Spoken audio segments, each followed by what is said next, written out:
as the world focused on the destruction of a spy balloon, a small, nimble drone named /16 was also facing the end of its small life.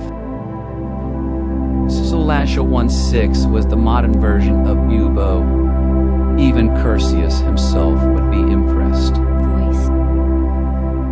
This little amazing machinery would pierce through the heavens, smashing air particles as it threads the needles through space and time.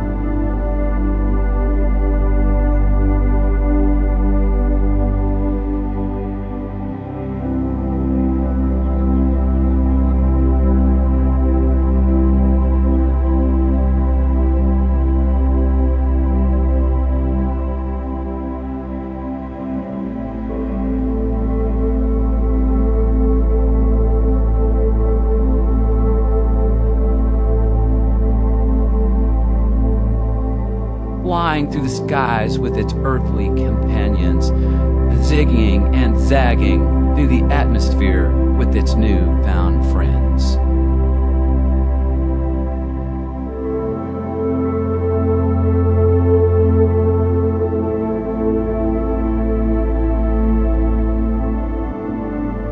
Lasher would love to fly low, skimming the water as if it was a pebble skipping through a pond.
On his fateful flight, Slasher would see his life coming to an end as he fights off the tree branches as if they were tentacles from the Kraken. With a glimmer of hope, Slasher would put up one more fight, but his will was shattered when Poseidon struck the last blow, causing Slasher to splash into the sea